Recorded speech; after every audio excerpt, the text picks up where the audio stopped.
सभी को मेरा नमस्कार। आज मैं आप सबसे एक सवाल करना चाहूँगा कि क्या आप जानते हैं जिस मिट्टी पर आज पाकिस्तान है वहाँ कभी भगवान राम के पुत्रों की समाधियाँ थी। क्या आप जानते हैं कैसे हमारी संस्कृति को वहाँ तोड़ा अपमानित किया जाता है। आज आपको बताते हैं कैसे हमारी उदारता हमारी कमजोरी बन गई। इन सबसे पहले मैं आपको एक चीज़ बताना चाहूँगा कि जैसा कि आप सबको पता ही है कि हमारा हिंदू इतिहास जो है वो सिर्फ भारत तक सीमित नहीं था, वो विश्व भर में प्रसिद्ध था। हमारे हिंदू राजाओं ने पूरे विश्व पर अपना राज किया है। हिंदुत्व सिर्फ भारत में नहीं बल्कि पूरे देश भर में और पूरे विश्व में फैला हुआ था। हमने इस टॉपिक पर पहले भी एक वीडियो बना रखी है, आप हमारे चैनल पर जाकर उसे देख सकते हैं। और चलिए अब शुरू करते हैं अपनी आज की वीडियो और बढ़ते हैं डिटेल्स में।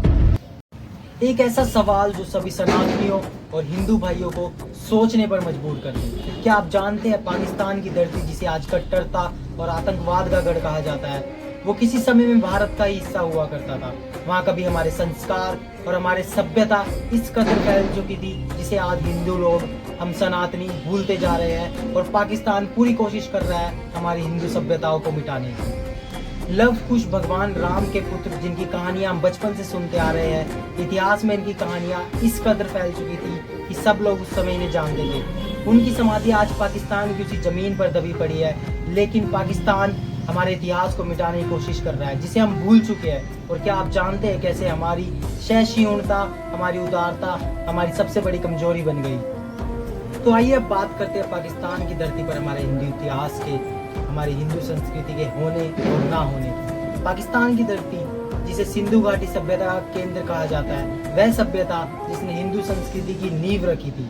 पंजाब, सिंध, बलूचिस्तान, इन सब जगहों पर संस्कृत, वेद, रामायण, महाभारत की कहानियां गूंजती थी। लाहौर जिसे लव ने बसाया और कुसूर जिसे कुश ने बसाया, ये सिर्फ नाम नहीं हमारे इतिहास के जीवित प्रमाण है, लेकिन जिसे पाकिस्तान आज पूरी तरह मिटाने की कोशिश कर रहा है और या फिर शायद मिटा ही चुका है, क्योंकि हम सनातनी, हम हिंदू अपने इतिहास को ही भूलते जा रहे हैं और इस काम में हमारी ही वजह से पाकिस्तान फतह हासिल करेगा। तो चलिए अब बात करते हैं कैसे मिटाई गई हमारी पहचान, कैसे हमारी अपनी सभ्यता का हो गया पतन।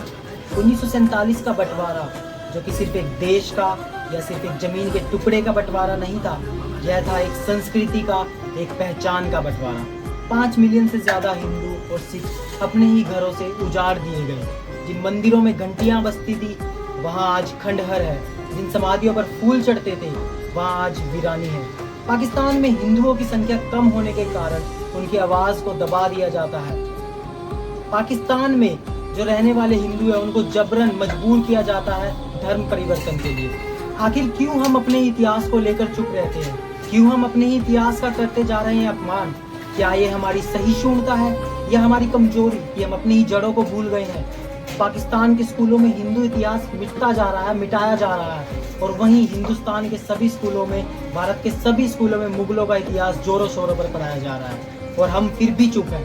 हमारी संस्कृति का मजाक उड़ाया जाता है, हमारे देवी देवताओं का अपमान होता है, उनका मजाक उड़ाया जाता है, और फिर भी हम सब लोग आपस की लड़ाई में लड़ते जा रहे हैं और सर्वधर्म समभाव का जाप करते रहते हैं।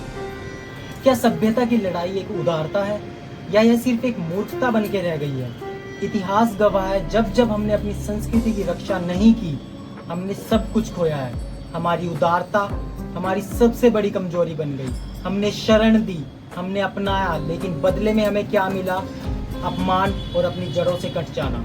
पाकिस्तान में आज भी हिंदू, सिख, जैन, बौद्ध धरोहरें हैं, लेकिन उन्हें संजोने वाला कोई नहीं है। जागो, इतिहास से सीखो। क्या हम फिर वही गलती दोहराएंगे? क्या हम अपनी संस्कृति को फिर से मिटने देंगे? हमें अपने बच्चों को अपनी गलतियों से, अपनी पीढ़ियों को बताना होगा ये जमीन, ये इतिहास सिर्फ पाकिस्तान का नहीं, हमारा भी है, कि ये पाकिस्तान कभी हिंदुस्तान का हिस्सा हुआ करता था। हम सबके पास अब भी समय है, हम सबको जागना होगा, क्योंकि ये लड़ाई सिर्फ पाकिस्तान की नहीं, ये लड़ाई हमारे अस्तित्व की लड़ाई है। अगर आज भी हम नहीं जागे तो कल हमारी पहचान, हमारी सभ्यता सिर्फ किताबों में रह जाएगी। जहाँ तक कि मैं किताबों की बात करूँ तो मुझे तो ये किताबों में भी नज़र नहीं आ रही है। आज के समय में समय आ गया है, अपनी उदारता को ताकत बनाओ, कमजोरी नहीं। इतिहास को याद रखो और अपनी संस्कृति की रक्षा करो। और ऐसी और वीडियो के लिए हमको सब्सक्राइब करो।